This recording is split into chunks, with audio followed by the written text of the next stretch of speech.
The voice of Husker Nation is on the air. This is Hail Varsity Radio.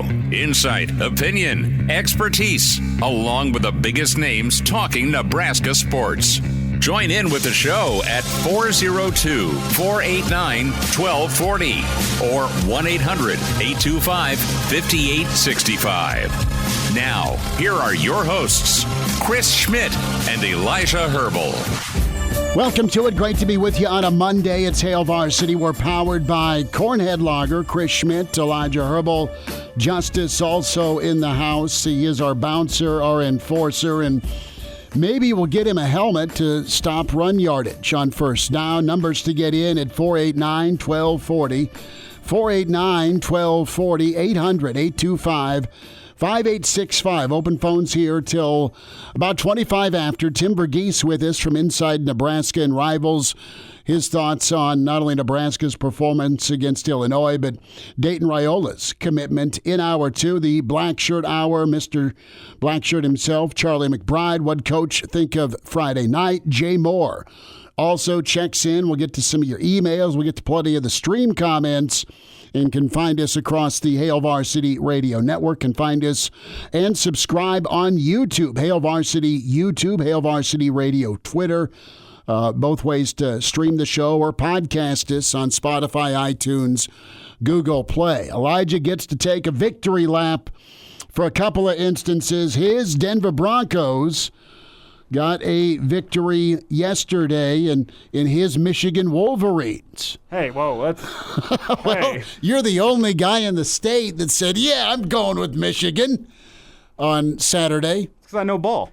Of course you do. How'd your record end up with the rest of the forecast? Is that important? We were picking by Big Ten games. We're going specific versus the cumulative. That's okay. I thought my job was to know Big Ten football, and I showed I know Big Ten football over the weekend. Sure. SEC ball, Oklahoma. Hey, so nah. I was 1-2 in Big Ten games. I believe you were 2-1. You picked Illinois. Oh, no, I didn't, did I? No. And I feel like I had to have. Did I pick Rutgers or no? No, I didn't. I said Rutgers by a field goal. Because I said Rutgers feels like they should be favored here, but they're not, and Vegas knows more, so I didn't pick them. I was stupid. So let me ask this to you. Have you walked off the hurt from Friday night as a Nebraska fan? You still ticked off about it? And a couple of ways to look at Friday night. One, the proverbial wake-up call that I kind of thought Nebraska maybe got against Northern Iowa when it comes to run defense. They didn't. And a as good or better offensive line and running game truly exposed Nebraska. We'll hear from Matt Rhule and his early week presser, some selected comments from Coach. That's coming up as well. So have you walked it off as a fan?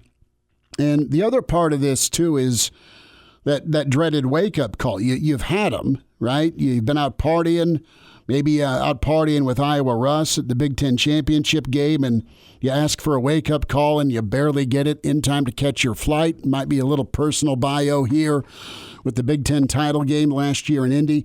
Anywho, wake-up call, or is this storm clouds, right? Is this going to be a thing where Nebraska's defense was not going to be a liability for sure, but instead the expectation is to be the strength of this football team with a freshman quarterback? And right now the shoe is on the other foot. The offense and your freshman quarterback is what's playing, more so your freshman quarterback, is what's he's been dealing for you, which is incredible. That's why you go get a 5-star. And you scored enough points to win. You won a couple of throws back. That's been talked about and dove over since Friday, Saturday, Sunday. Now we're on to Monday. So he was good enough to win it for you. Your run game on offense has not been good enough to win it for you, at least in Big Ten play, through one sample, through one ball game. Your defense is a far cry from the ferocity and confidence that they had against Colorado. So kind of the message I interpreted today from Coach Rhule was, hey, you're still a good football team. He still has to build them up without any falsehood. They still are a good football team. They still should go to a bowl game. They should still compete for November. But the question is, do they get better from this moment, or is it going to be a season, Elijah, where Nebraska's defense isn't the rock star, rock solid side of the football we thought they'd be? So you're going to have to outscore some folks versus shutting down folks, opposed to having a complementary offense where it's all supposed to fit nice and neat. Special teams still a bit psycho. Defense is good at taking the football away. It's not that they were completely absent. They got you the football back in a couple of key situations on Friday night's ball game. And your offense did everything but make one more play on that 3rd and 2. So you have a chance to go get well against Purdue, assuming you clean up, drill down, refocus, and get better. But you can't let Friday beat you this Saturday, and you better be ready to fight again in the trenches and be better in the trenches a week from Saturday with Rutgers coming in to kick off at 3. And as bad as Friday night was, there's two different ways you can take it, because we have talked plenty. Matt Rhule's talked about plenty how many good coaches there are in the Big Ten, top to bottom. Everywhere it feels like, except maybe Purdue. I don't know. You've been studied. You've been studied. There's very good coaches that are going to find things to take advantage of on film. And damn near every single team in America has things that can be taken advantage of on film. That's why sometimes you have those games with Bama and Georgia. Like, was it Georgia-Kentucky 2 weeks ago? You said, man, how is Georgia really struggling with this Kentucky team? Well, It's because there's a lot of good coaches in America, particularly in the Big Ten. And our first reaction on Friday night when we got in the postgame show was, man, Nebraska got out-coached tonight. They did. And they did get out-coached in that game. Did they get out-athleted? I don't think so. I think Illinois had better game planning and better execution for all 4 quarters. And that's why they're winning this football game. So the one side you can say is, well, now Nebraska has seen how a Big Ten offensive coordinator is going to take advantage of this defense, and now they can lock back in, they can figure some things out, and they can be a better version of themselves next week. That's the optimist side of things. If you want a concern, though, the concern is that Northern Iowa and Illinois took advantage of you in very similar ways. And the fact that you saw how Northern Iowa was taking advantage of you and you couldn't get it fixed by the time that Illinois came to town, that could be how you take this as a potential storm clouds coming, where it's going to be more of the same coming throughout the season. You got to find a response now, because you already went 1 week without a response. You got a second week now with a beatable Purdue team coming up where you really need to get some things right. 489-1240 to get in. Arlo is in as we do our starting 5 shout-outs. KG says second. Yay.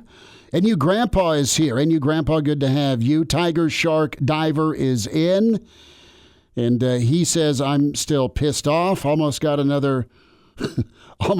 another fight with my cat. I don't know how big the old kitty is. Mr. Snitley is here. Jeff Snitley, part of the Boulder Peace Treaty.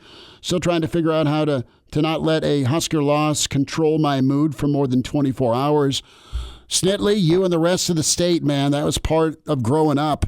You lost on Saturday. Dad was pissed till Tuesday.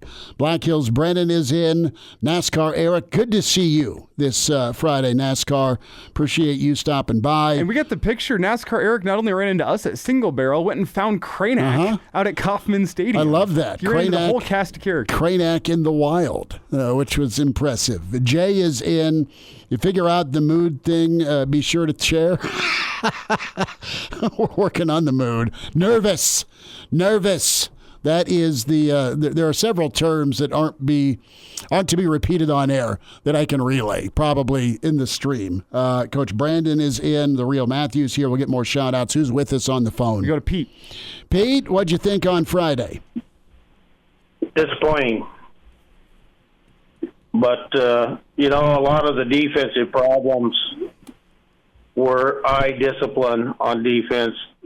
They lost containment on some plays. The defensive backs were picking in the backfield. I think a lot of it was eye discipline, and special teams just got to get better. You hope that's a reality here going into game number 5. At what point are you able to get better, and at what point you are what you are? Well, and that's what I said. Like, the hope is that you did not get out athleted. That's the thing. This wasn't Illinois got some guys. This wasn't Michigan coming to town and running the ball for 7 yards a pop down your throat. This wasn't Ohio State throwing the ball to one of their fast wide receivers who goes 80 yards because he makes one guy miss and nobody can catch him. Right, you didn't get out athleted. Yeah, you didn't get beat by a bunch of first rounders, which may not be much solace. You got beat by things that are fixable. What are we talking about? Eye discipline. We're talking about Illinois out scheming you defensively. I get All it. things that are fixable. I get it. Very fixable. Very fixable. Totally get it. But you've also got guys that some of them on the team are using just for men, man, because they've been around so long. I mean, you've seen it all. Mr. Erickson checks in. Uncle Larry is here. James Williams, what's up, fam? Not overreacting to the game. A few missed calls in the end zone and a few freshman mistakes. We get per don't. So James Williams is there. Cliff is here from Florida.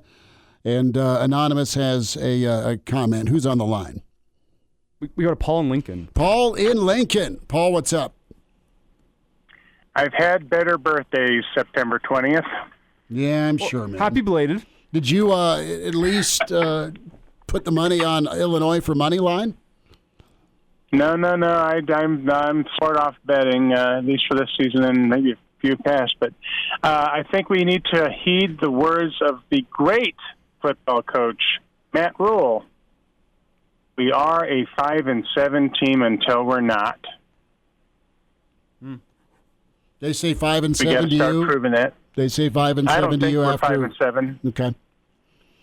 I think that we've got a good shot at 8-4. Okay. I think 8-4 is still reasonable, but after the Colorado game, I think everyone in the state is saying, "Woohoo, 10-2." Let's tamp that down a little bit, guys. Well, the good news is Colorado's at least a 3-1 football team. Paul, thanks for the phone call, 489-1240. But a lot of stock put on that Colorado win. And what are you going to become moving forward? So Anonymous checks in. The other Dave also checks in. He said, did Rhule seem depressed today? I don't think so. He seemed more like shocked and ticked off Friday night in the post presser, a few moments removed. It felt me as disappointed but motivated. Yeah. That's kind of how today's tone struck me. That's a great way to paint it because, he's not throwing the bathwater out with anything else. Anonymous says the worst job ever will be being the EMT who has to take the call on the day that Belima ends up like Elvis. Wow. Moving on. Thank you, Anonymous, for the little humor. Let's hear from Matt Rhule. And cut 4. He was asked about first down runs. 19 carries, 5.5, and a whopping 1 1/4 on the ground. Another phone call we'll get to in a minute. Here's Coach Rhule. They have still had a lot of yards after contact. It's the second week in a row I'm saying that's disappointing. I think I believe, and if I'm wrong, forgive me, at halftime they had 31 yards rushing. You know what I mean? So it was really in the second half. I remember addressing that, like, hey, this is a. I mean, we predicted it. We told, hey guys, they're going to come out. They're going to go tempo, no huddle. They're going to run RPO it. So like when it happened, they were, I think we were really settled in. They adjusted as the game went on, and they found more runs. They ran some crack tosses. They ran some different things, and really at the end of the day, we just didn't get off blocks, and we didn't win third down. So, you can only run the ball when you're converting third downs because you can stay. If you run the ball, you're going to be in third down. And they were in third manageable. If they didn't get the third down, they got the fourth down when they went for it on fourth down. And we're not tackling at the level that we've seen us tackle at, and getting off blocks and at the level we've shown before. And so that's something that we have to improve this week. Yep, they'll go back to work, and we'll hear more from you. But, nope, Nebraska this could be good for them. And, again, it's not good to lose at home. It's not good to lose to a team you beat a year ago. But Nebraska's got to refocus, regroup, drill down defensively, and, again, figure it out on offense with the running attack. And Rhule touched on that. We'll hear in a little bit. With honestly wanting to run the football. And I don't know if it's a confidence thing without Mizuka in there running the football, or I've got a 5-star and a bunch of toys, let me just chuck it around. what's this team's offensive identity? I asked the question last week. What's the bread and butter? What is this team going to go to when things are rough? Right now, it's put the ball in Dylan Raiola's hands. Let's find a wide out with a perfect throw. And that's what they've been great at. That can be an identity. Yeah. That's the reality of having a 5-star quarterback, is not many teams around the country can have confidence in their guy like that. That can be an identity. I don't think that's what Matt Rhule wants his identity to be. How do you find a rushing attack then if that's what you want your offensive identity to be? Because something like an offensive identity is what's really going to help you in close ball games, which is something we haven't hit yet. Is it a panic button moment that Nebraska can't close it out in a close game yet again, and the overtime looks like it does? They scored early in the fourth and then had a hell of a drive after the Sierra Wright forced fumble, strip sack. And then you just 2 plays, man. 2 plays. You don't get it done. The throw that you want back and then the missed kick to go up. Golden Fang is in asking if it's a 3-9 season. I don't believe that. Get back to me a week from today. If it doesn't go the right way. If they finish this season 3-9, I can promise you I will be working a different job next fall. Dude, I don't want to hear it. I can't put up with that again. It's only been 4 years for you. I'm working on 12. Well, I would feel pretty cursed at that point. Might be a live chicken and Jobu's rum deal. Ronnie's also in. Tim Verghese up next. And now, back to Hail Varsity Radio. Back with you, it's Hail Varsity. We're powered by Cornhead Lager. We're going to grab Tim Verghese in just a moment. Charlie McBride next hour. See what Uncle Charlie has to say. Jay Moore, Blackshirt Husker NFLer. His assessment of Friday, and Jay checks in and says, nothing like Detroit in December. Ouch. Is it still the Auto Care or Meineke Car Care Bowl? Is that what is happening in December? I don't know. Ronnie says, I lost a sleep Friday night, made up for it Saturday. Tim Verghese is in Inside Nebraska, Rivals.com. Follow Tim at Tim Verghese. Tim, before we get to the Dayton Raiola news, and that makes Husker fans smile, what did you think about Friday night? Or were you surprised, or did you see that, or did you think that things could get a little tense? Yeah, I think 3.5 quarters into that, I was like, okay, I think Nebraska's going to win this. And then just kind of seeing the way the last couple of drives went out, I was like, oh, this feels all too familiar, which I'm sure everyone can kind of feel the same thing. But I mean, in retrospect, kind of having watched it again and just thought, I think more credit, Illinois deserves a little more credit just for what they were able to do offensively, putting the defense in certain situations. I do think overall as a unit, I think going into the year, the defense wasn't something I was worried about really at all. And now we're here and it's like, okay, I mean, I think I know what I'm getting from the offense, but week to week, I don't know what I'm getting defensively. That's kind of just where I'm at right now. I think it's more of a execution than a scheme issue right now on both sides of the ball. I think it's just kind of a team that's still figuring some things out. I think defensively, I'm a little surprised of how long it's kind of taken to get things back on track. But offensively, I think they've got answers, and I think, they're in a pretty good spot right now. I just think getting that run game figured out is something they'll have to work on. Tim, as you discuss that defense, in terms of your confidence of them getting it right, getting it together, like, is this a defense that you would compare to Steph Curry losing his jumper for a game or two, where you go like, oh, you know what, they're going to get it back, or there are real concerns wrist injury, there? Elijah. Or are there real concerns where it's like Klay Thompson following all the lower body injuries, where now he's coming off the bench and not looking like himself, and you go, I don't know, maybe he's just not what he was last year. Where are you at with this Husker defense to put it into basketball terms? Yeah, to put it into those type of terms, I think I'm closer to like okay, it's like it's a down couple games. I think there's a couple patterns you see specifically against the run with some of the running backs you have coming up. Rutgers coming up on the schedule. They're back. Iowa at the end of the year, their backs having a really good start to the year, and what that could potentially look like.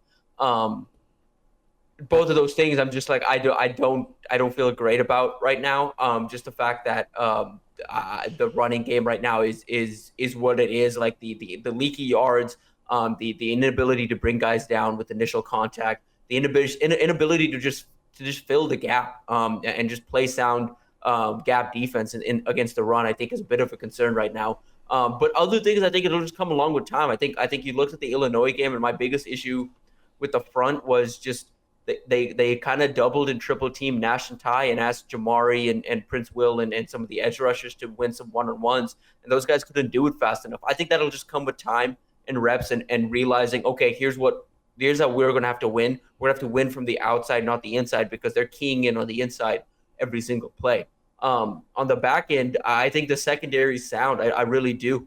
I think you're seeing guys get caught out of position because of eye candy and tempo and misdirection. But those are things that, with seeing more of the field and just seeing and more reps, I think that'll get better. It's just, you have to remember, I think with this group is it's 5 experienced guys, but they're not exactly like, the most athletic guys necessarily, but they're the most experienced and they understand this defense well. And when they're communicating, I think this can work.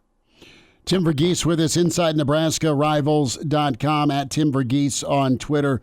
Tim, I want to flip around the run topic. And with Nebraska, Elijah and I were talking bread and butter, right? What's Nebraska's go-to? And it might be go 4 wide and let Dylan cook. Wonderful. But you got to make some money, and you got to provide some body blows in Big Ten football so you can wear out your opponent. Illinois did a good job of that because they were on the field. They had the ball the whole damn second half, and then they kept hammering away on first down with a bit of a mobile quarterback. What do you foresee with Nebraska's run game? What's reality and what is upside? How shaky is Nebraska's ground attack right now? It really just depends on, I truly, my initial take on it right now is truly just like what happens with Micah Mazuka, because I feel like so much of it, like they got a real consistent push behind him, and they're not getting that anymore. And you saw like the way Dante specifically was running on Friday night is he's kind of looking for that. Okay, he expected from the first 2 games the inside to be open. It just wasn't as much as it was because Micah wasn't out there. And they're able to get some stuff outside. I do think Ramir's a better runner when the space is as small as it was on Friday night, where he can kind of make some things happen with a couple of moves. Same thing with Emmett Johnson. I hope we get to see him get a little more run as well. But I still feel good about the overall stable of backs. I think what Nebraska has to do right now is they can't lead. It has to be more 50-50. You can't lean on it one or the other because the quarterback you have, you also do need to let him get into a rhythm. You got to see that a little bit on Friday of what that looks like when he gets into a rhythm and, run game's not working. Just let Dylan, spread it around, get the running backs involved and build their confidence up out of the backfield as pass catchers. But as the run game overall, I think, again, I just don't know how many games they're going to be able to lean on that as their bread and butter, like you say. Tim, if Nebraska is pass first this season, does that raise alarm bells for you? How do you feel about Raiola, his performance, if he's the guy that's going to have to shoulder the weight of the offense? I think he's more than willing to do it, and I think he's more than ready to do it. And I think, again, like right now, it's maybe not ideal because of the conference you play in and things like that. But I think long term, it benefits you to have him kind of leading the offense and being the guy as early as this season. I think they're going to get opportunity like Purdue this coming week. Obviously, they're a bad run defense, but I think on both sides, I think you're going to be able to gain some confidence in the pass and the run game. And then as the season goes on, I think you just kind of take the wins as you get them, because I don't think this is going to look the same week to week just based on opponent. And I think Nebraska understands that, and they play stylistically so much different depending on who they're facing. Tim Verghese with us, Hail Varsity Radio. Tim with Rivals Inside Nebraska at Tim Verghese. Follow him on Twitter. Tim, last thought on the ball game before we get into some Cruton. A take here on Nebraska's wide receivers. You've got some dudes, you've got some explosive athletes, but from time to time it's not been as clean, shall we say, getting away from press coverage. And can that be fixed here in the short term? I don't know if that can necessarily be fixed in the short term. I think you just have to figure out the guys that can win you matchups right now. I think you have to, because Jamal Branks is proven to be like just your steady hand, your reliable go-to target. Isaiah Nayor, there's highs and lows with him kind of. I think with him, one thing I just want to see more, and something that can improve in the short term, is I just want to see the hand strength and effort improve on those fade balls. They've come close on a couple of them, but they just haven't been able to connect. And then the other two, I think Ja'Cory Barney has done a really good job. Jalen Lloyd needs to continue working to get off press, which will come in time. I think with him, it's just more so just learning moves and learning releases off the line for him. He's never going to be that guy that can just overwhelm a DB with his power or strength. That's never going to be who he is. He's going to have to do it with speed and foot speed. But I like Jaron Bonner. Like, I really do think Bonner gives them something. Like, he's a plus as a run blocker. And, he gives you a little something after the catch as well, just with how physical he can be. I want to see more of him, and I'd like to see them mix up personnel a little bit as well. It's Tim Verghese with us here as we finish up our conversation talking Nebraska, Illinois, and we shift our focus to recruiting as Nebraska got some big news last night. Dayton Raiola, obviously little brother of Dylan, committing to Nebraska. What is your take if you remove the family name, Tim, on Dayton? Who is he as a quarterback prospect, throwing everything else to the side? Hey, let's forget his older brother's Dylan. Let's forget the athletic lineage. Who is he as a quarterback prospect right now?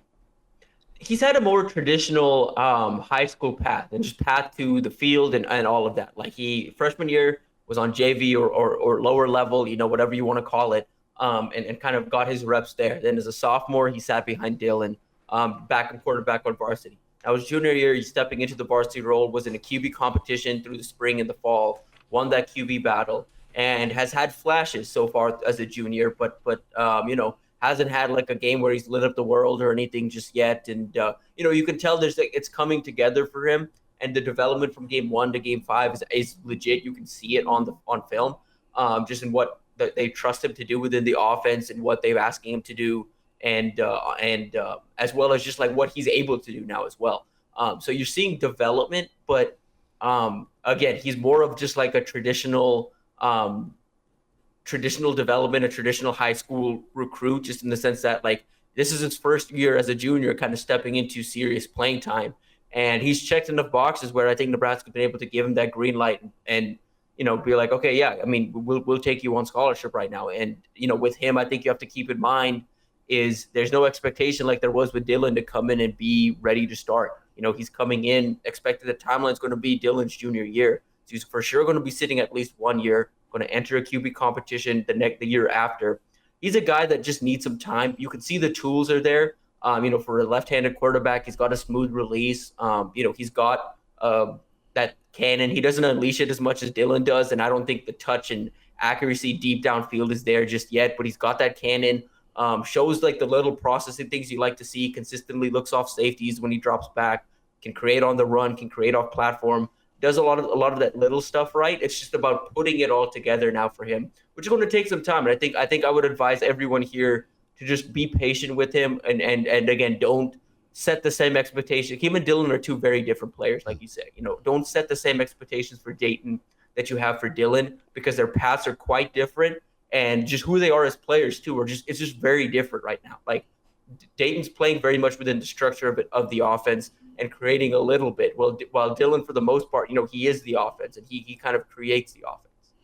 Tim, hang tight. We got do a little overtime with you, but real quick, what were some of the other programs, about 20 seconds here before this hard out, that were after Dayton or interested in Dayton?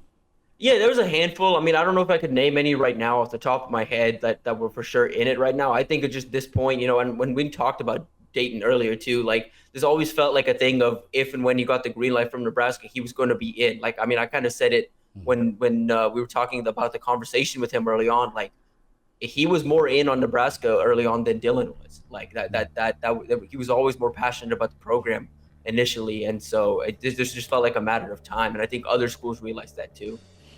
Tim, hang tight. We'll get a couple of thoughts here on guys that are back from other visits and kind of the remnants of Friday night with some of the recruits. Tim Verghese with us, Inside Nebraska, Rivals.com. Hail Varsity continues, powered by Cornhead Lager. And now, back to Hail Varsity Radio. Some overtime here with Tim Verghese, Inside Nebraska, Rivals.com, at Tim Verghese on Twitter. Hail Varsity with you on a Monday. Chris Schmidt, Elijah Herbel. Justice is training in the background. And Tim, interested to get your thoughts. I know Jackson Cantwell loved checking out the Big Red, was also recently at Missouri. And how is the the Friday result felt remnants-wise around some of the kids Nebraska's chasing. They were in town, most of them, a lot of them, for the big win against Colorado. Is there like a blowback kind of reaction from recruits if a program loses in a tough overtime game?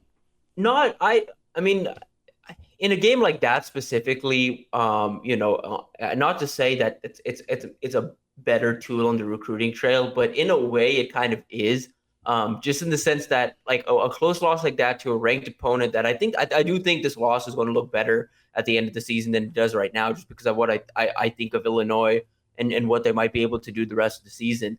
But a close loss like that and the way it went down, like Nebraska can definitely can go on the trail and be like, hey, like, we're not over that hump just yet. We need to learn how to beat ranked teams. You can be that key. Like for someone like Jackson Campbell, for example, it's like, hey, our line has not looked great. What would be better if we had you there at left tackle? You know what I mean? If we had you there at right tackle.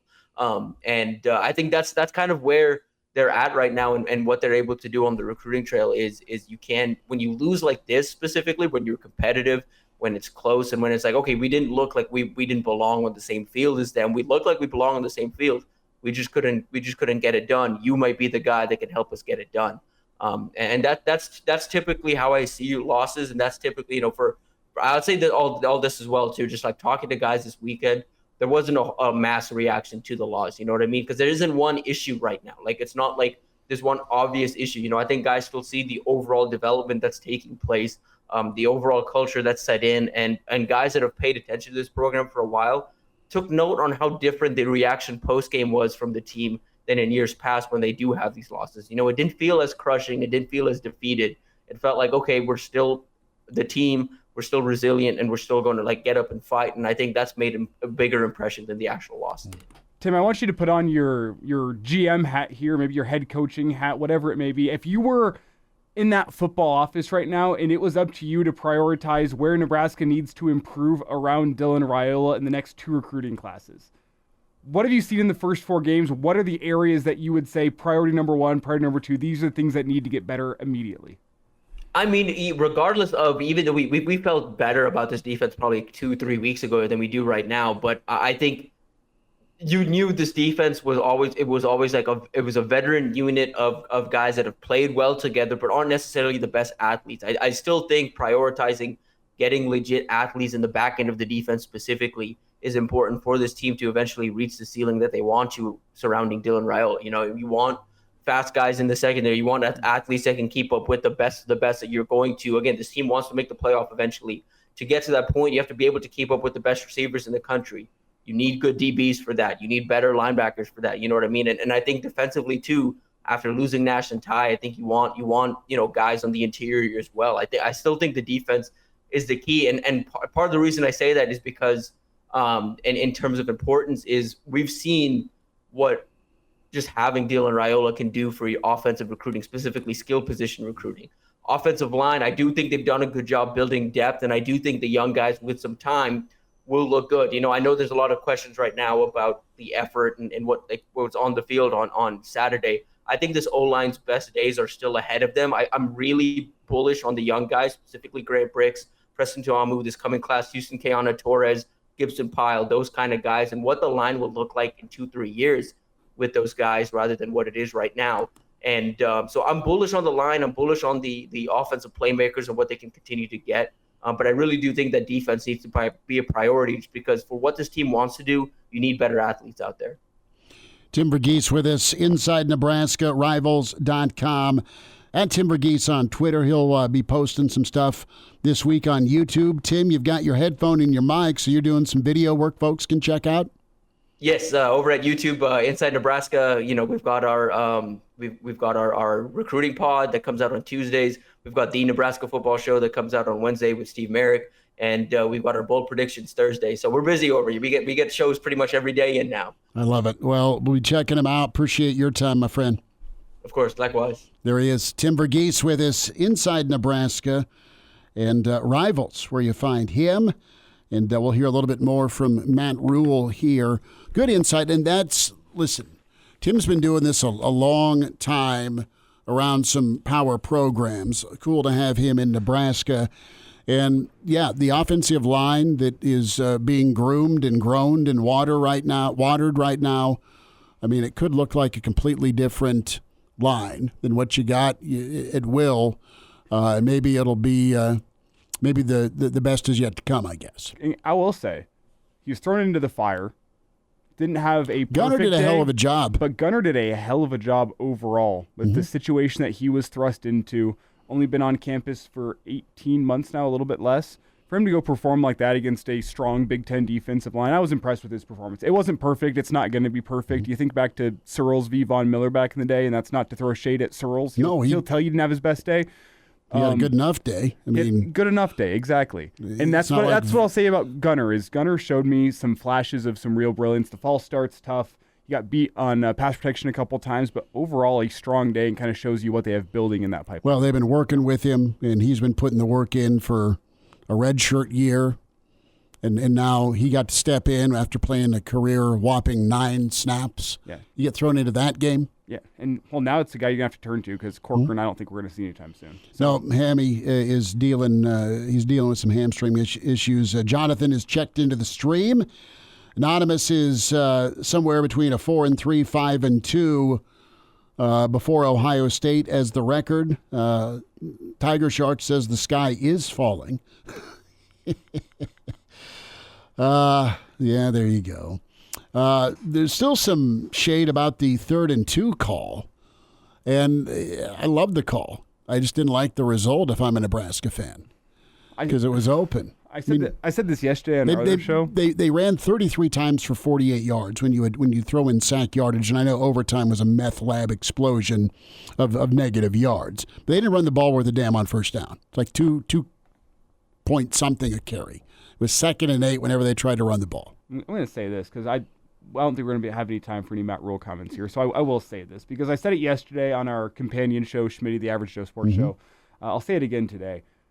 If I got the headset on 3rd and 3 in the 4th quarter, and you need to get that first down to salt the game away, give your field goal kicker a better chance, or maybe go punch it in.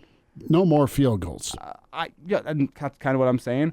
As opposed to going pass play on 3rd and 3, I'm going to go say, hey, Micah, go grab your helmet. We need 2 plays out of you. We're going to run behind you for 2 plays, and maybe we'll even send you back to the sideline. But if you want to win that football game, get Micah Mazuka in that football game and go run behind him. From a standard / rules, no pun here, standpoint, if the guy's been working through stuff, you can't just break in case of emergency. You got to kind of stick to your stick to your guns. Standard. Yeah. And if dude hasn't earned time for whatever reason, you can't say, hey, just kidding.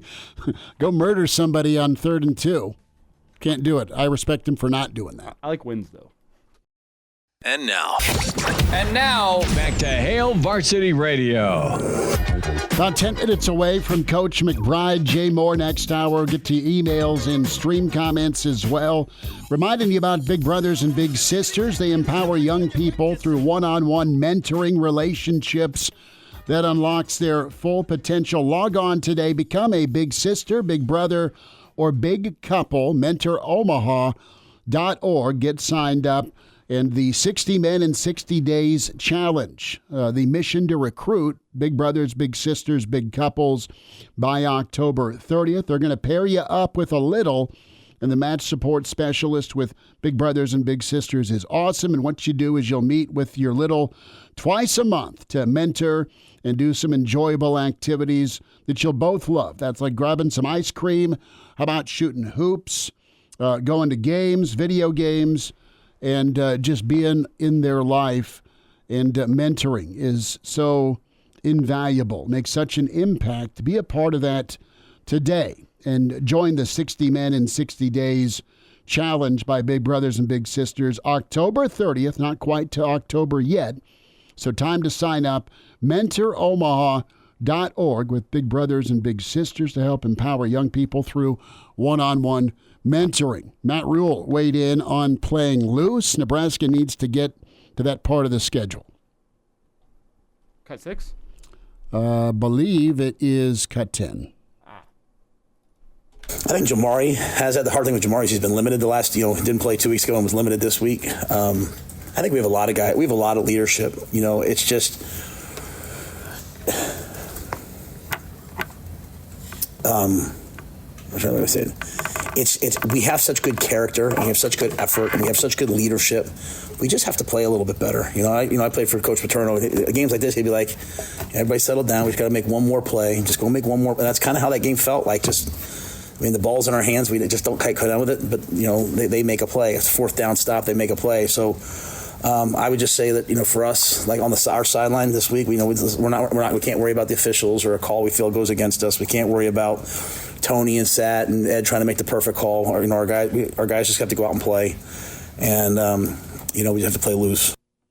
So, a lot in there with coordinator, the moment, playing loose, and then the voice in the locker room. He's right. You've got so many older guys, but to be frank, some of the younger guys right now might play a lot looser than the older guys because they're new to it. They're just here.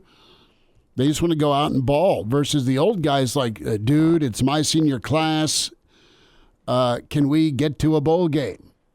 That might be going through some of their minds. I mean, again, you want it too much, too bad. It's not like they played tight all game, but it was just a different fourth quarter and sure overtime. And I think that was kind of Matt Rhule's way of saying, yes, that's an issue, but there's a lot more that goes into the end of a game than just can you play loose or can you play tight. It's leadership within the team. Who's on the field? Who are your leaders in that huddle? Are the coordinators setting the defense up for success by calling the right plays? Like, he kind of just laid out the things that all go into how you win close ball games. It's a lot of ingredients, man. And he's essentially saying, no, it's not coming down to this team being in between the ears, not prepared to play in a close game. There's just a whole bunch of aspects that go into coming out on top in a game like that. For sure does. And part of that, Tim pointed out, is, all right, they're going to send most of their big dudes to tie up Ty and Nash. Can your edge guys be better against the run? Purdue's going to try and make a living at that on Saturday. What's Coach McBride think? Uncle Charlie's up next with Hail Varsity. This is Christian Peter. I'm sorry, but the stories I have about Charlie are not appropriate for the public. The right case of the Mondays. It's Mr. Blackshirt, Charlie McBride, on Hail Varsity Radio. Back with you, Tower 2. It's Hail Varsity. We're powered by Cornhead Lager. Chris Schmidt, Elijah Herbel, Justice sitting in and getting trained up. We're working on getting a hold of Coach McBride. Jay Moore on the way here at 525, 489-1240, 489-1240. Negative Mike checks in as we'll head back to the stream.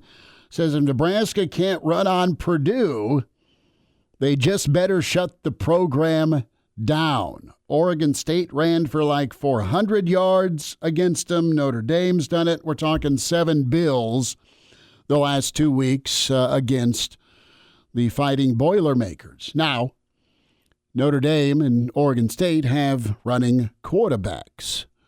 The old dual threat thing you saw from Harburg a year ago. Maybe you see a little bit more from Harburg moving forward if Nebraska can't get their handoff run game going to their liking. Let's sneak in some more. Matt Rhule, cut 18. What does he want from Nebraska's run game this year? And you got to have balance. You got to be physical. And Nebraska, it's not that they aren't practicing in a physical way, but Mizuka's a big miss, obviously, on the offensive line. And then run stoppage. Teams have been able to get to the outside edge and go that way. Here is Coach Rhule. I probably would have liked more carries, but I mean, this was a game for me where I felt like this game coming in was going to be like, I wanted like 25 carries for Dante. I felt like he was going to be the hammer in this game, because there's really no ways to trick that defense, right? You're going to have to run the ball between the tackles, and they're going to be body blow runs, and then you hopefully split one. I would like to get Emmett more involved in the offense, but just kind of became a throw game, and we were having success throwing the ball, and so to me, there's a way to win every game. You get in those games, and like I said, we put 4 wides on the field they're playing cover 2. All right, let's just go attack it. And again, we went down and scored. But just as we move forward, there might be games. As long as we win, I don't care if we don't run the ball once or if we don't throw the ball once. But I think as we move forward, we have players that can help us that we need to utilize. So that is Matt Rhule on running the football and going to have to make some money doing it between the tackles. We welcome in Mr. Blackshirt, Charlie McBride, a Monday with Charlie. Coach, a tough one in overtime against Illinois. What stuck out to you? Well, it looks like we haven't spent a lot of time on any overtime stuff. Yeah. And You're not wrong. But well, I did. That's part of the deal. You gotta prepare for everything. My first question would be to any coach that happened to is, have you worked on the swinging gate? Mm-hmm. And then they'll look at you like, what? Mm-hmm. Well, Kansas, we worked on it for years. Every day, every Thursday, we had the swinging gate in, so everybody knew where to line up. And what Kansas State tried to swinging gate on us and thought they were going to trick us. They had a three play surprise party. We all lined up right and end up about minus 10 yards. That's funny. Yeah, but those are the things. The tricks.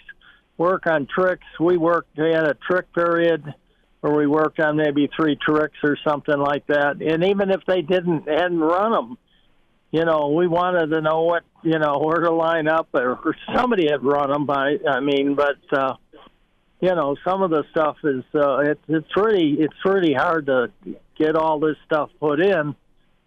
But you got to do it. And we had a trick period. We had an option, a 10-minute option period.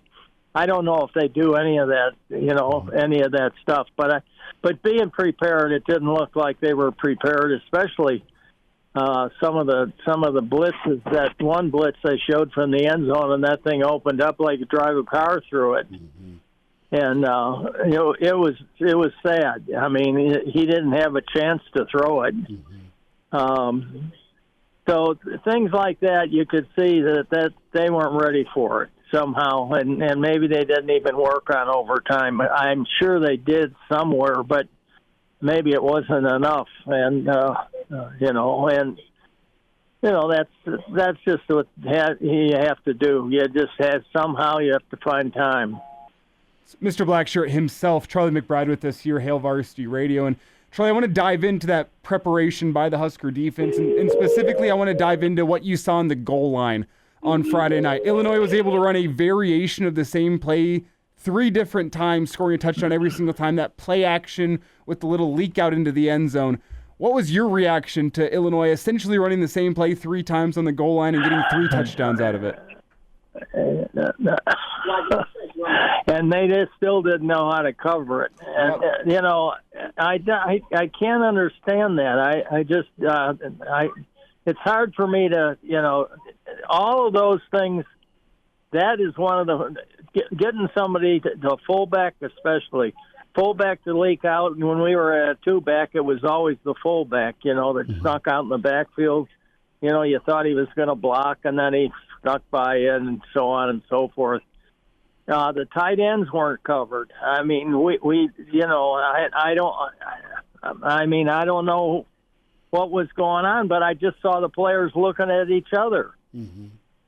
And that's how it isn't familiar with them. I mean, that's the quickest way to determine. That's the only thing I can say, unless they made a mistake and they didn't know it. Now, when you get a lot of rotation in your secondary and around there, it's pretty hard to do because you have to really work. I mean, this isn't a one play practice deal. It's something you have to work on specifically. In your teamwork somehow. And I don't know how their practice or anything. I can't say, how they I'm sure they do it, But when the players start looking at each other, like who has that guy, then you got some problems. And yeah, Coach, I was going to ask about the defensive line and the offensive line when it comes to running the football and stopping the run. Can Nebraska get back to it defensively? Can they get better at it offensively? Well, when you get down to that point where you got to have a bunch of tough guys. Mm-hmm. I mean, you have to have a bunch of guys that want to mash somebody. Mm-hmm. It just doesn't happen. I mean, you look at some of the plays that some of these teams have. They line up. One team I saw this year lined up in a full house tee, and then they just handed the ball off, and those three guys in the back. Mm-hmm. I mean, the quarterback kept the ball, but they just piled in and started pushing. It wasn't a tricky thing, but it was something that they, and they just blew the offensive line in the backfield. Mm-hmm. I mean, in the end zone. I mean, it was a joke. And so there's certain things on the goal line that they work on. Minnesota's a team that works. I remember them. I wasn't coaching, but I watching them. They're a team that does a lot of pushing, and Wisconsin's a team that pushes, and they get specific plays worked out, so they can use their offensive and linemen, and they put in their big back or something like that. I don't know how they do it exactly. Each team's different, but those are the things. All of those things you have to keep track of, and then when you get into a short yardage period, you have to guess at some of the stuff if you're have a timeout a lot, but and the coverages a lot of times are pretty interesting because disguising coverage is a big thing. If you're only using a couple of coverages, then you have to disguise coverages. And you have to disguise sometimes you rotate to a 3 deep, sometimes out of a 4 deep. So just simple. That's something that people would understand. Just rotate to the right or rotate to the left or rotate to the field or rotate to the sideline. It depends on their tendencies. And so those things that you can do. And line up in your 2 deep look and do it. We don't do any that I have seen any press coverage. I don't know if that maybe I'm wrong. I'm sure they have it sometime, but it's all of these things have to be done. And when you have a young team and you're playing for a lot of freshmen. You got problems, and I'll tell you what the biggest problem is. When the coach says he got it, you understand it, and you don't want to be the dumb guy, right? Mm-hmm. So you say, "Yeah, I got it," and you don't have it. Mm-hmm. And that's the first thing I tell the freshman kids is, "Hey, fellas, if you don't get it, raise your hand. These guys have all been in it before. They'll help you out." Mm-hmm. And they aren't thinking you're a dummy. It's that you don't get it. And even in the walkthrough, sometimes, kids can't visualize doing it. And because each kid learns different. And that's the problem. They're as different as their faith. And so you have to know which guys are the guys you got to really be sure that, that know it when you're on the blackboard. Some guys look at the blackboard and they go, "What is all these circles and all this stuff, that looks good."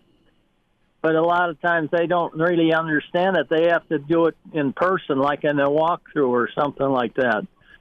So everybody's different, and that's the hard thing about when you have a lot of kids. Charlie McBride's with us, Hail Varsity Radio. Coach, couple of last thoughts. A, can this be a wake-up call for Nebraska, or is it a sign of storm clouds for this season? B, do you think Illinois might be a little bit better than advertised? I don't think Illinois. I think they're a pretty good team. Okay. They have. You know why they're good is because they have somehow they've clicked together. Confident. They've gotten confidence in each other. They're not. We can beat Illinois. I mean, if we're on top of stuff, we can trash them. But if they're coached to if they're all together, the coaches and the players and everybody's all together, you got a bad group. That's why we were good, because all our guys played for each other and they were together. Now they say that, but they don't do it. I mean, it's not being done. Some guys aren't in it, and it's a hard thing. And then when you have checks in your coverage, when you're checking your defense because of the formation, for every check there's a mistake. I'll promise you. So, yeah, I can see that. So one of the things that you want to do is like I said, you want to be able to disguise things and change up on them, and you want to in our blitzes we would run a blitz and have 8 different ways to run it, but never change the secondary. Okay. In other words, we'd call something like middle blitz cross, middle blitz bear, middle blitz Mike, middle blitz Will. All those different ways we could call that in the game, and we learned it in camp. Even if we didn't work during the week in it, we could still call it if we knew it's something that we just missed on. But we can call the play, and they know what to do. But the coverage is the same. You aren't messing with the secondary. Those are blitzes with linebackers, and then your front 7, your front guys. So there's so many things you can work on that can cause a person a problem. If you run a blitz and you're successful, what do you think they're going to do at halftime? They're going to go in there and they're going to teach a guy how the offensive line how to block that thing. Well, then we come out and we run the same blitz, only we call it with a different thing, and the guys are going different places. A lot of communication issues. But the coverage is the same, and so it works out. We'll have 8 different things on. I remember one defense in particular, and that's why I said middle blitz. We had one blitz where we had 8 different ways to run it, but the secondary never changed. Charlie McBride's with us on Monday with Charlie. Coach, we'll holler next Monday and see if it's a victory Monday. How's that sound? It'll be one. They're going to. This will make them. You know what? They'll be kind of they'll be kind of upset, and they'll get after somebody. They'll want to prove to the people that they're good. No, I hear you. If they don't, then they're done. Yeah, that's fair. Pretty big ball game. Coach, you take care. Appreciate the time as always. Okay. Thanks, fellas. See you next week. All right, bud. Yeah, okay. Thank you. There he is, Mr. Blackshirt, Charlie McBride. Some good insight there on Coach and how it's got to be on the same page, communication-wise. Yeah, lot of good insight there from Charlie. You have to listen deeply, but a lot of good insight from what went wrong in that game. Yeah, and a lot of confusion, looked like. Jay Moore, the Blackshirt Hour commences. It's Hail Varsity. We're powered by Cornhead Lager. All-State, 2-year starter, and rush in for the Big Red and NFL vet. Is Dudeness or Duder or El Duderino if you're not into the whole brevity thing. It's Blackshirt Jay Moore with Hail Varsity Radio. Back into it, it's Hail Varsity, powered by Cornhead Lager. Chris Schmidt, Elijah Herbel. We welcome in Blackshirt Husker NFLer Jay Moore at JMoore44. You see him on Big Red Wrap-Up. Jay, a tough one Friday night, overtime, a loss to Coach Burt and the Illini. And let's just dive into it, man. A lot of time to process this. Good stuff from Coach Rhule earlier today, but it was not the Nebraska you're used to seeing when it comes to physicality. What did you take away from Friday? Yeah, there was a lot. What I kind of saw, if you want to start from the defensive side of the ball, what I saw from Northern Iowa kind of carried over to this game. Now, I was at the game, sitting on the west side, so I haven't gone back and looked at a TV copy yet. But to me, it looked like a lot of the same issues that Northern Iowa was able to have success with showed up again on Friday night. And I thought maybe the Northern Iowa game was maybe they're trying something different. Maybe they're basic. They're playing a lot of guys. But I don't think, and I won't necessarily say it's a physicality issue.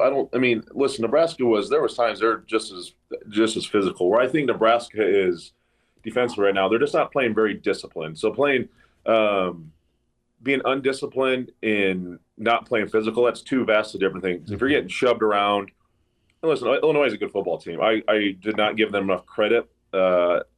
Looking at their previous 3 games, I thought they were a little bit smoke and mirrors. That's a good football team. I knew Brett Bielema was a good coach.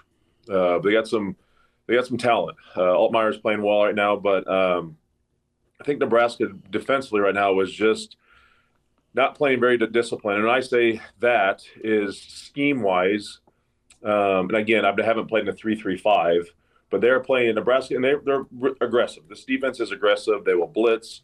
Guys will play quickly downhill. But teams are taking advantage of that right now. Northern Iowa, you saw it. Illinois, you're seeing it.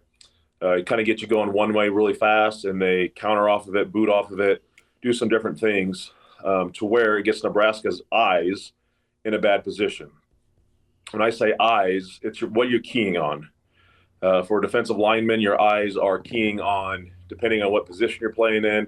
If you're playing in a shade, a 3 technique, a 4-eye, a 5 technique, a 6, a 9, you always have your eyes right, and you might be keyed on the tackle, the guard, the tight end, and they can tell you a lot of things pre-snap. Then you got to trust what you see post-snap. And to me right now, and everybody has their keys, right? Everyone has got to have something you're focused on, pre-snap, post-snap, whatever it is, to play within the defense and do the things that need to be done. And I don't think they're trusting their eyes right now defensively. I think teams have kind of found a little bit of loophole within this defense to expose some of these, and their eyes are in a bad spot. So you get guys who are coming downhill too fast, almost too aggressive, and you see guys get open, guys not trusting their techniques well enough. Communication at times doesn't seem to be there. The edge is not set quite a bit on defense. You saw that in the first play of overtime. The guy just bounced it outside, and your safety can't be your edge guy. Ty Robinson kind of cut inside, and I think Mekhi Bayer filled downhill as well. Again, not a physical issue; it's a discipline issue. Someone's got to be contained. Someone's got to set the edge to keep that ball carrier inside. And again, like I said, I don't know exactly the 3-3-5, the schematics of everything, but you always have to have a forced player, and Nebraska really didn't have a forced player on that certain play. So Nebraska's more than physical. They're going to keep, that's not the issue. They're just and the other thing that they're undisciplined about is the penalties. The MJ Sherman penalty, trying to punch the ball out, stupid, undisciplined. The guy's down. There's no reason to be punched. I know he's punching the ball out, but a ref see you throwing a punch in the pile, you're going to get flagged. Malcolm Hartsock's face mask, lazy, undisciplined. I don't know what he's doing, kind of half putting his hand in there and grabbing the face mask. The guy was going down anyways. Dumb. So that's just being undisciplined right now, and that can't happen. But I know one thing, Tony White and Coach Rhule aren't going to let that stand. They'll get that fixed in a hurry. But they had to play more. It has to be cleaned up. Got to get it figured out. I don't care. Even Purdue struggles, the struggles they had in the first few games. they still have some talent. They were able to run the football as well. So that's, defensively, offensively, they had their opportunities, right? And they put points up on the board. But again, when it comes down, when it's time to make a play, you got to make a play. Didn't make a play in overtime. Haven't made a play in overtime for 10 plus years now with this football team. Got to be able to run the ball better, more efficiently. Hopefully, and having your offensive line get a little banged up. Hopefully they get Mazuka back this week. He can bring some nastiness back in the offensive line and get after people. And then special teams obviously is not good. You got to have a kicker. Kick coverages is a little leaky, but the kicking game is a bit of concern. And we kind of knew that coming into this game. You hopefully didn't have to you want to rely on it, but that's where you're gonna get in Big Ten ball. You're gonna get close games. You're gonna have to make where points are a premium. You got to have a kicker that you can rely on to make inside of a 40-yard field goal. But the biggest thing I take away from Illinois is our defense has taken a step back. And the biggest thing I see is they're not playing very disciplined right now, and they got to get that fixed in a hurry and cleaned up because we finally got a quarterback and an offense that can score some points. And in years past, we always had a defense that's there, but we haven't had an offense to match the defensive production. Now we do. Now they can't take a step back and be a liability. This has to be. We thought this was going to be the strength of the team, and right now, I don't know. It's a toss-up right now between offense and defense. Which one's better right now, and they got to get it figured out quickly because we're right in smack dab in the middle of Big Ten play, and it can get out of hand of her if they don't get it cleaned up. Jay, are you surprised that we're talking about the defense like this at this point in the season? Because there's two sides that I see, two realities. One is the reality of the chess match of a football season where, offenses are going to find things that work against a defense. They're going to try to exploit those things. You're going to try to come back in a week of practice, get those things cleaned up. Offense have to find new ways to exploit defenses. That's a reality of a football season. But on the flip side of things, as you kind of laid out early in that last answer, Northern Iowa and Illinois were doing a lot of the same things to exploit this Husker defense. Are you surprised by that with as much as we've talked up their experience returning on this defense and Tony White's scheme? Because I think that was the big takeaway from a lot of Husker fans is how easily Illinois was able to move the ball up and down the field, especially in the second half.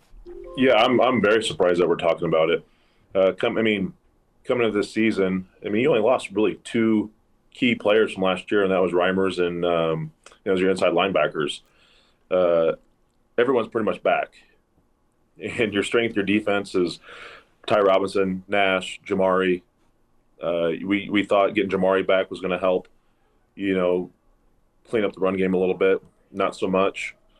The secondary, everyone played a lot last year. I know Buford was hurt, but Tommy Hill's obviously banged up a little bit with the foot issue. But I'm really surprised just because of how much football these guys have played in. Isaac Gifford has played a ton and is a fantastic leader of this defense, but he can only do so much. A lot of these guys can only do so much. It takes 11 guys, and they're just off kilter right now. Now, I will say they're causing turnovers. They've done a great job of that, getting the ball out and getting offense opportunities and making some stops at the key times, right? But, they didn't get a 3-and-out on Friday night. When's the last time that's happened with this Tony? Again, he is, 16 games in? But the defense did not get a 3-and-out. The undisciplined penalties and just not having enough discipline within the defense, I'm very surprised. It's because these guys have played a lot of football. And they played a lot of high-level football, and they showed it last year as well. But, just the chess match that's going on between OC and DC, it just seems like, again, what Northern Iowa showed and what Illinois showed is, I don't know if it's a loophole or they found something, right, within this scheme that is they're getting exploited. You don't ever want to tell your defense to slow down, right? Quit playing so fast downhill. You want them to be fast and aggressive and putting their foot in the ground and getting after it. But there's also, it's controlled chaos. Don't, like, I always remind myself of John Wooden's, saying is be quick but not in a hurry, right? So you got to be able to play like that. You got to be decisive. So it just, it's just off right now. I don't know. I can't quite put my finger on it, but like I said, previously, it's just the discipline is just not quite there. You don't make those type of penalties if you're playing smart and you're playing disciplined. I think they're just I don't know. Their heads is just not in it right now, and it's got to get needs to get cleaned up and fixed. Jay, what yesterday? Jay, the former Blackshirt in you. I want to get the former Blackshirt's reaction to Illinois essentially running the same play 3 times. It was the variation of the same quote unquote spider 2-eye banana concept, that play action half slide on the goal line that Illinois ran 3 different times for touchdowns. What's your reaction to them being able to do the same thing 3 times? I know it's different variations, but it's essentially the same thing. Yeah, again, that comes down to discipline. It comes down to communication. It comes down to recognizing pre-snap reads, trusting your eyes, seeing things. When you get tired, you don't communicate, you don't see things right. I'm not saying it's a conditioning issue by any means, but those things just happen later in the game. And they exposed us. Again, guys were heavy, safeties were coming heavy downhill, they're running pick routes. Now, teams are going to continue to do that. It's not like this is the first time we've ever seen a team run pick routes in the red zone. I mean, it's been going on for years, and it's going to continue to go on. You got to communicate. You got to be able to pass things off. You got to be able to talk. You got to be able to read, recognize, understand formations, understand who's in the formation, why is he there. He's never, the guy comes in and is like, that guy's never been there before. Well, there's probably a reason. Right, understanding that why he's that's a wide receiver or whatever it could be as in the fullback position or the tight end in the fullback position. That's different. We haven't seen that. There's got to be a reason why. Let's identify that. Let's they're probably not going to run it if whatever it is, right? Just different scenarios. Why is this? They brought this 94 in off the on tight end, right? Have they shown that previously? I don't know. Maybe. I'm sure they did. It's probably been on tape. But why is he there? Did he check in? Did he alert the referees, right, that he's eligible? Is this thing, is he, being uncovered? So just things you got to think about in the game, and it's a lot.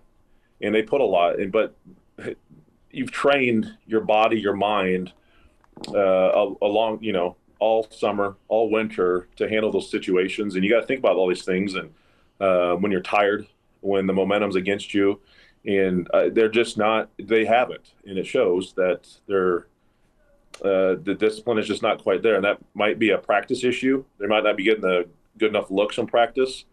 Maybe some things have let and slide. I don't know, but I'm just as surprised as anyone with this defense and the lack of execution that we've seen. Honestly, in the last 2 weeks. Jay Moore's with us, few minutes, Hail Varsity Radio. Catch Jay, his thoughts, Big Red Wrap-Up Tuesdays on Nebraska Public Media. Can find Jay on Twitter at JMoore44. So I want to get to the mental part of things. We've laid out what we saw physically, and Illinois had this thing circled since they kind of got surprised by Nebraska a year ago. So they wanted a little payback. That was pretty evident. But Rhule talked a lot about playing loose. And some of the younger guys on the roster, Dayton Raiola, he was able to play pretty loose until the fourth quarter. And then it seemed a little tight, or there was just not really an answer for what the Illini decided to do, and that's just go man again and bring pressure up the middle. Nebraska's got to fix that on offense. But when it comes to that old guard that wants it so bad, wants to win so bad, there's still that goal line, so to speak, to get over and just thriving. Instead of worrying about the outcome, you're not competing in the moment. And Jay, I don't have any experience in it. You do. When it gets to be nut-cutting time, you got to go have success in it, and this team hasn't for years. That's got to be in the back of their mind. And it showed up. They played absolutely tight in that fourth quarter, you could argue, and for sure in overtime. Yeah, I saw Rhule's presser this earlier this afternoon, and maybe they were tight, maybe not. I mean, listen, they had opportunity to win the football game. A great play call was called with Liebentritt, in the back of the end zone. You got to make the throw. You got to go. He's got to make that throw. He's made tons of good throws. You got to make the throw, and he's got to go catch it. Your field goal kicker's got to be able to make a 39-yard field goal. Now, was it a great hold? No. But come on, make the field goal. You have one job as a kicker, is to kick. So kick the ball and get the job done. Defensively, go stop. Someone make a play. Mm-hmm. And I've never understand the whole tight thing. Playing football, it's such a reaction sport.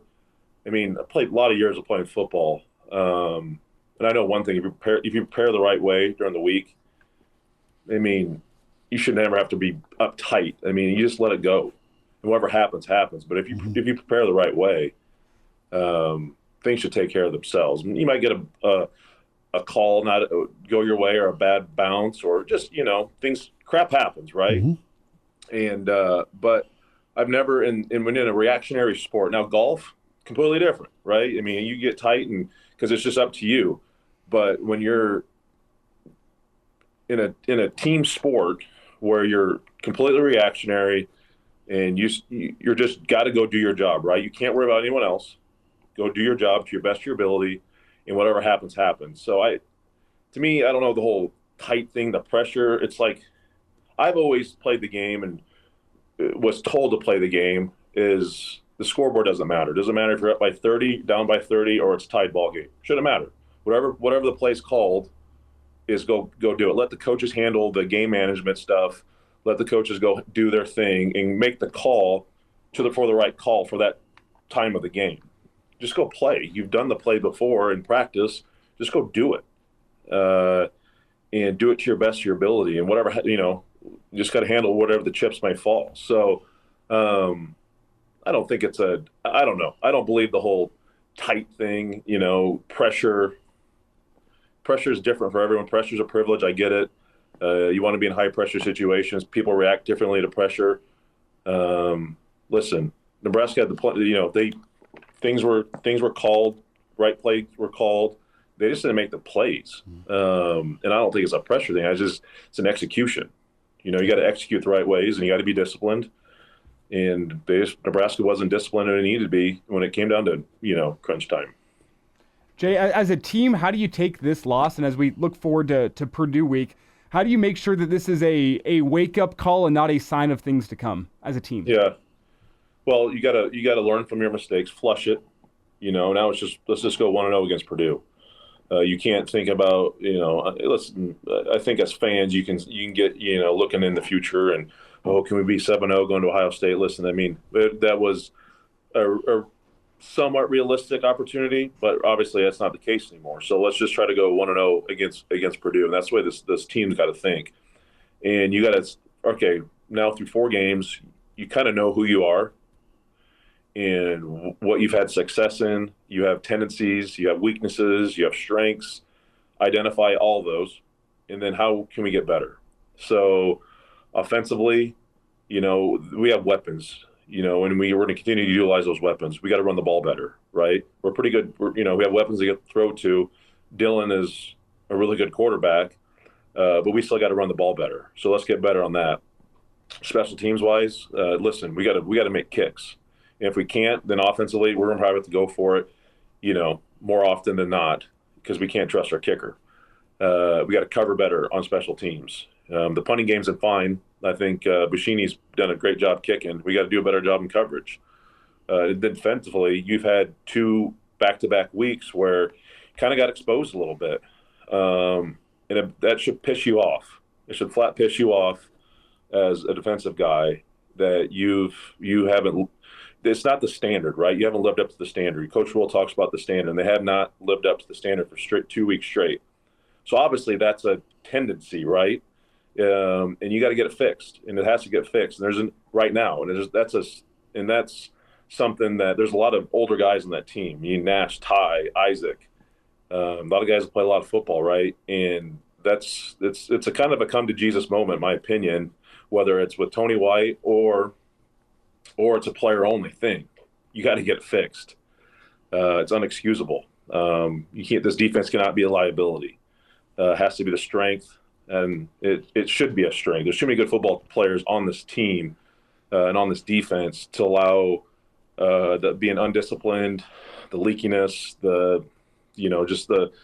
just not making the, like I said, they had a couple turnovers, but just, you got to get off the field, and you can't have dumb penalties. So it's just, you got to figure it out, and you got to identify what's good, what's bad, and what gets fixed. And like I said, need to get fixed, yesterday, because these Big Ten teams they're too good. They'll keep exposing, and it's a copycat. Football's a copycat game. They'll just keep installing whatever they've seen the previous week that you had trouble with until you fix it. So they better get fixed. Jay Moore with us. Big Red wrap up at Jay Moore 44. Jay Bird will holler next week. Appreciate you, bud. Yeah, sounds good. Good to spend time with Jay. Good insight there, and catch him with Big Red wrap up. Reminder to get buckled up. Driving is a full-time job. Phones, food, and friends need your attention when you're not driving. Stop the distractions. Just drive. A message from the NDOT. Highway Safety Office. We'll squeeze in a little bit more Matt Rhule before we say goodbye. R. Ringer 65. Sound advice. Senator John Bluto Blutarski taught us years ago how to forget a bad Husker loss. My advice, start drinking heavily. The old Animal House line that never, ever fails. Crypto King wondering how many sacks did they have? 1. The Huskers' D was not that good, and they need to get after it. Another comment referencing unless Mazuka was at a Diddy party, get him on the field. Oh, Jesus Christ.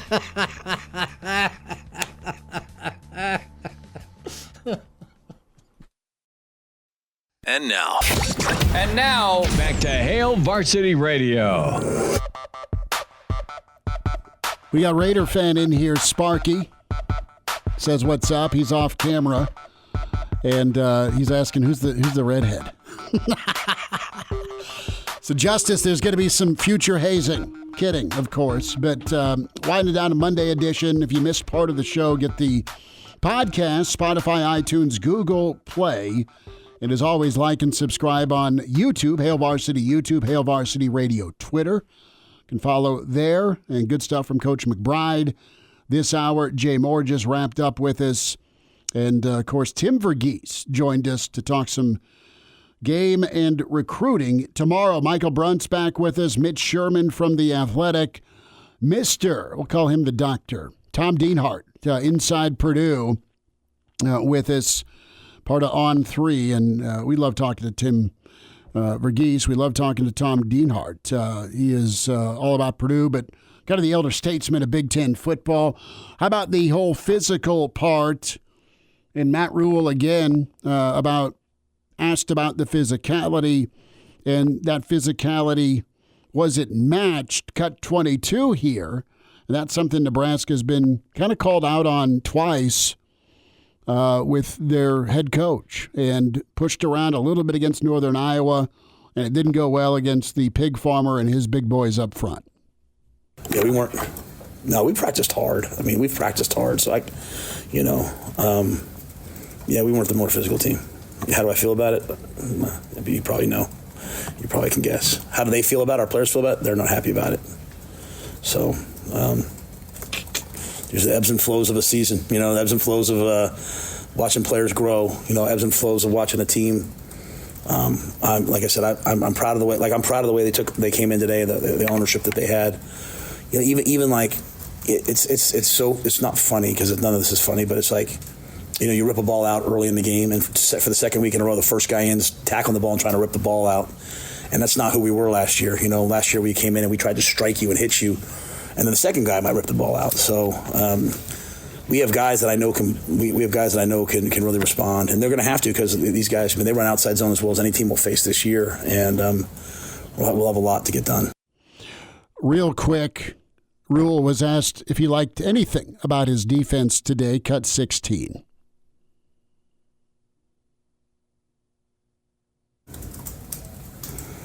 I mean, we did good. We did some good things on defense. Like I said, Sierra came out, made some plays. It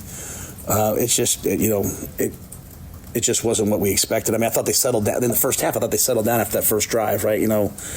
Tommy's trying to go, he can't go, he comes out, he plays another series, and then thought we kind of settled down. I just think the thing that's hurting us a little bit is even when we're stopping them, it's long drives, it's time of possession, it's flipping the field, and we're starting with the ball at our own 10, 12, 15, right? So, we like to defer, we like to kick off, we like to try to make you go 3 and out, get the ball in good field position, and play tilted the field. I think Coach Ferentz has shown everyone how to do this in this league, in this weather for a while. So if we're giving up an 8-play, 10-play drive when we can just make a play and get off the field. But yeah, I mean, I think overall, I don't think any of us is real satisfied with Friday night. Well, we'll see what they do tonight, tomorrow, and throughout the rest of the week. We'll dive in tomorrow, Nebraska's stretch here. You're on the road for the first time. You've got Rutgers coming in. You got a bye. You got the Fighting Bobby Knights, and then there's Columbus looming. Thanks to all of you for checking us out with Hail Varsity. Back tomorrow, powered by Cornhead Lager.